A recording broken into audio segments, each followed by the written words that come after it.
Thank you all for being here. Ladies and gentlemen, today I address a matter of grave concern.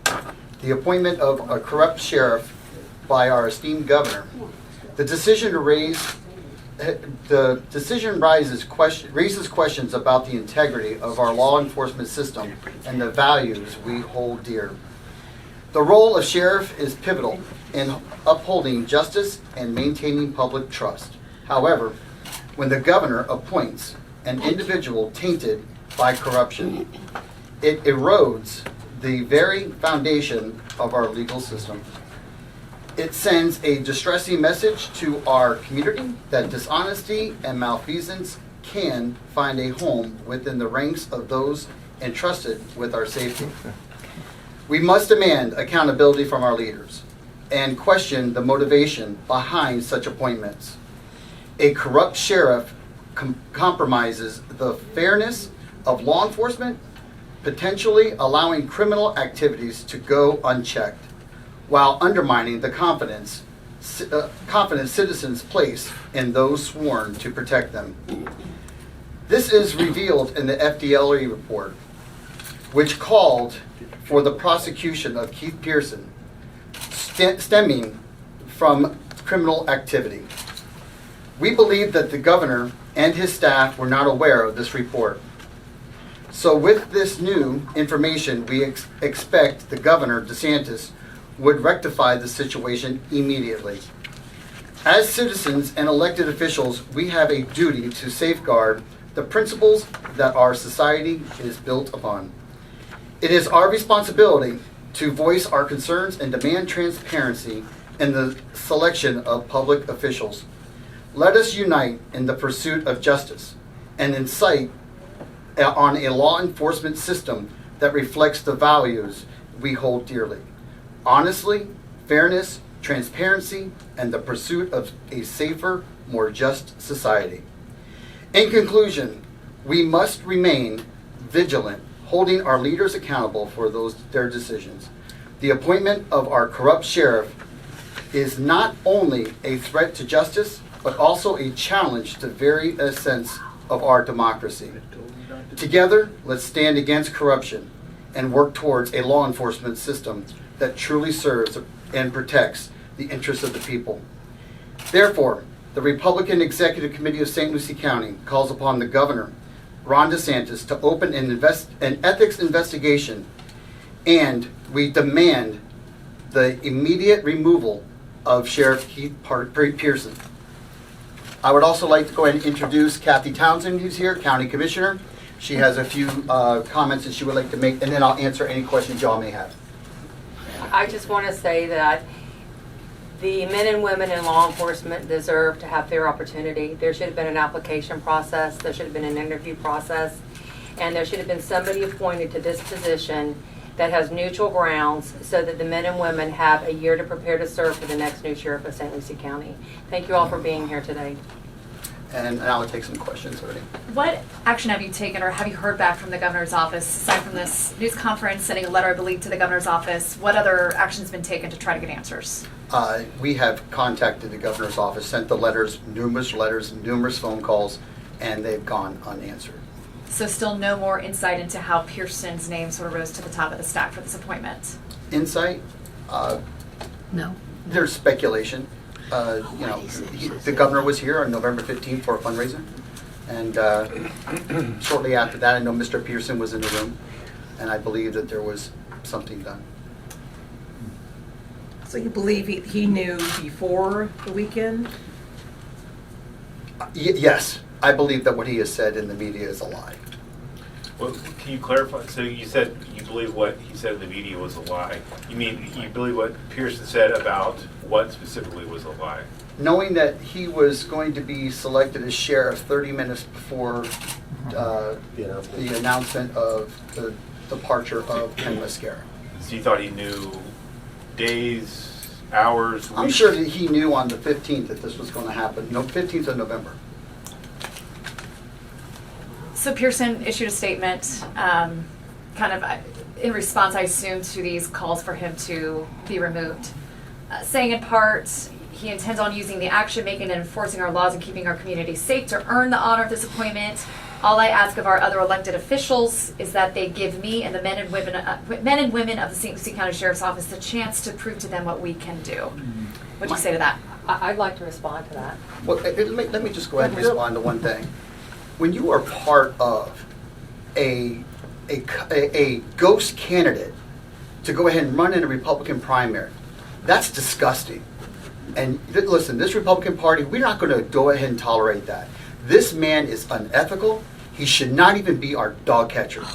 There is no doubt in my mind this man knew what he was doing. He was part of this, and he needs to be removed, and he should actually resign if he has any integrity at all. Kathy? Just to answer your question, Megan, if he did not know about this until 30 minutes prior, why was he within 24 hours removing all the decals with Ken Mascara's name on them? It takes at least 24 hours to turn around to get decals made to put on buildings. I also believe that if he wants transparency, then it's okay if you want to run for a seat. It's okay that you're appointed, but you should still contact the officials that you have to partner with and make a respectful phone call to them and show that you want unity and be transparent about that. And for you to say that you don't know if you're running and 24 hours later you file for a seat, you knew you were going to run. And so I'm having a hard time trying to get behind somebody that is stating he wants to do the right thing, but yet he started off in the first 24 hours by stating 3 different things that were not truth and fact. And so I clearly do hope that he can step up to the plate and he does want to be a team player, because I'm very, very concerned about our law enforcement at this time right now. Kathy, how frustrated are you?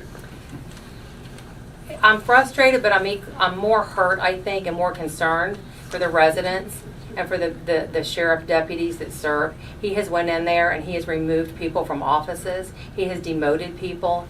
And those people needed a year. They knew that a new sheriff was coming. They had a year to put their lives in order. They had a year to build relationships with the men that were running and had filed. And for them to be taken away from a position that they did not see coming and removed to a lower status, and some people, may even be looking at losing their jobs, that's not the right thing to do, and that's not the leadership I want in this community. I'm also concerned about people that are speaking out against him, that there will be retaliation. So what happens next? You haven't heard from the governor. Where do you go from here? I have not heard from the governor. I don't expect to hear from the governor. And the sad thing about that is, this is the REC. The REC does not speak for all Republicans in St. Lucie County. There are thousands of Republicans that are not affiliated with the REC. And I would think that he would want more from a Republican voter than to even base an opinion on anything with an REC.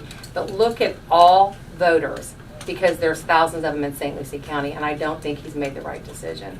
I think that he should have sat there and had an application process, which he did not do. There was no conversation with anybody. There was no applications. There was no efforts for anybody to receive a resume. This was all done behind closed doors. Do you think he's going to be here for the rest of the term then? I do believe that he will be able to serve out this term, and then come January of 2025, your new sheriff will be elected, because I do not see Mr. Pearson winning. From the phone calls I have received, there are a lot of disappointed men and women and law enforcement, and a lot of disappointed residents. The sheriff had mentioned some health concerns and trying to kind of figure out if he's okay. Have you talked to the former Sheriff Mascara to see what his health ills are? Or I have not spoke to Sheriff Mascara. I have been told that he does have something going on with his eyes. I will say that Ken was a sheriff that was active, and Ken was somebody that went out there and he did do the agility and he did do the stuff with his men and women to stay fit. I don't know that he's no longer fit. I have expected this day to happen where he would step down and resign due to a medical. This is nothing new to me. This is something I've been expecting for the last 6 months. However, I'm blindsided like everybody else in this county about the appointment of lieutenant is bypassed by majors and captains of our law enforcement. And I just want to say one thing, because that was one point. How does someone, and this is maybe the media can help us answer this question, is to find out from the governor's office, how does somebody with no leadership experience whatsoever, a lieutenant, bypass the captains and bypass the majors? How does this happen? We deserve better here in St. Lucie County. I have to ask, Rich Williams, who was running in 2020, who's essentially the so-called Sure. victim, you could say, of this ghost campaign. He says he tried to tell the GOP back then that this was going on, and he said it fell upon deaf ears. Is it the pot calling the kettle black to now take it seriously? No, not at all. And for him to go ahead and say that we did not take it serious, I believe that he is mistaken. I was only the vice chairman at the time. This complaint that came to FDLE's light, maybe Mr. Williams is not aware of this, but I did invite him here today. He did say he was going to be here. But just so you know that it was myself personally that took this over to the FDLE on the West Coast in Tampa and make sure it was out of this county because I did not trust the authorities in this county to do the right thing. So what discussion did you have with Mr. Williams? Oh, it was very friendly. He was going to be here today because No, I mean about in the past when he said this. Oh, him and I have always been friends. Yeah, it was very friendly. We've always talked, but I'm not sure why he was disappointed. I did see his statement that he put on his, I think, Facebook today, but I mean, maybe he wasn't aware of what we did do, but there's nothing we can do. I mean, the ballots were already counted. I mean, to be able to prove this, it was, at the time, and to be able to reverse something, it was impossible. He knew that. But I think that he was looking for something higher up, maybe a possible DeSantis to go ahead and come in and look at it, an investigation a little bit quicker. But those are things that are out of our control here at the Republican Executive Committee. All we can do is go ahead and speak about it and give it to the authorities. And in this case, it was brought directly to the FDLE. And you guys were saying that you want Pearson to step down. Is there someone you want in his place? Well, it doesn't matter to us. Our position is that we want someone with honest and integrity. And listen, when you got your captains and your majors, any of those, back in April 2022, we did do something historic here involving this race, and we've never done any race before. And that is, we did go ahead, indeed, we nominated Rich Del Toro as a body. We nominated Rich Del Toro, who is now the chief of police in Port St. Lucie, to go ahead and represent the Republican Party in St. Lucie County as a sheriff candidate. And that's never been done that early before, and it is historic. And it was 100%. It was not one person in the entire Republican Executive Committee. We have over 100 members, and it was 100% vote for him. You can't get anybody in the Republican Party to agree with 100%, But in all fairness, personally, I'm only speaking for myself. I don't believe that it should have been appointed Rich Del Toro. He is a candidate, and I think he believes a fair process of being elected. It needed to be somebody that was in retired law enforcement, somebody that had been a prior undersheriff. There are a lot of those good men left in St. Lucie County today that would be willing to step up to the plate had they had that opportunity. In order for every candidate to have a fair option at getting elected, it should have not been anybody currently serving in law enforcement that's running for office. And yeah, there are quite a few people who have already jumped in this race other than Rich Del Toro. I'm sure each and every one of them, even the Democrat candidates, would have loved to have an opportunity to be able to go ahead and be part of a process to fill that information out and to be considered. And that process was not adhered to. Does this change your perspective in future elections? If you know, hey, this has gone on in your backyard before, do you worry this could happen again? Is there anything more you see as a party trying to triple check kind of who's on the ballot, or what can you do to sort of stop this from happening again? What is your name? Megan. Megan, let me just let you know, this has actually happened before. And I think it was in 2012.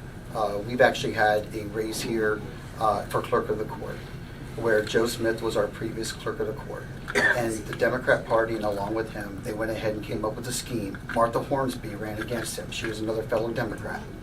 And what they did, and what Mr. Joe Smith did, was to go ahead and take his mother-in-law and put her in as a write-in candidate for the purpose of knocking out the Republican voters who would not be eligible to vote in that race. But to clarify, it was not Joe Smith's mother-in-law. Oh, I thought that It was his attorney, Travis Walker's mother. Oh, that's right. You're right. Okay. Thank you very much, Kathy. I can get in trouble for that. So kind of going back though, what can be done? Can anything be done to catch this before votes are made? It seems think- like a lot of this is caught after the fact of an election. Yes, but I think a lot of it's already been, has already been corrected. Because right now, we have the strongest Republican executive committee this county has ever seen.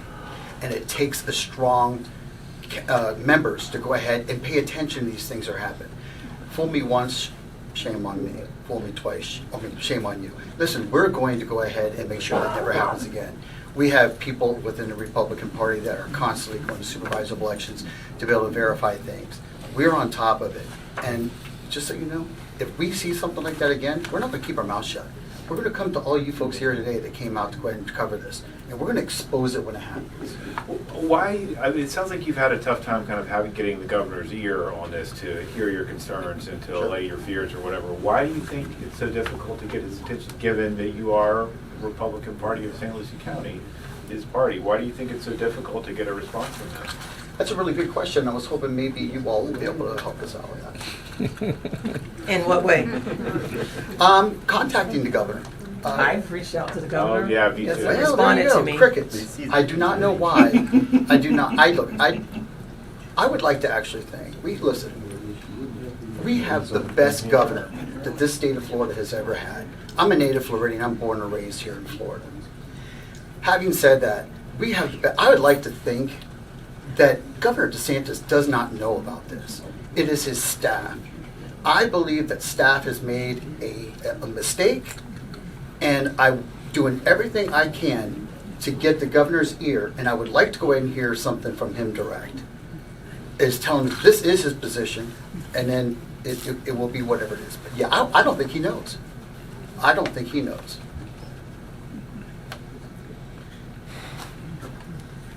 Anything else? All right, thanks, guys. It's a wrap. Thank you very much for coming, everybody. Thank you.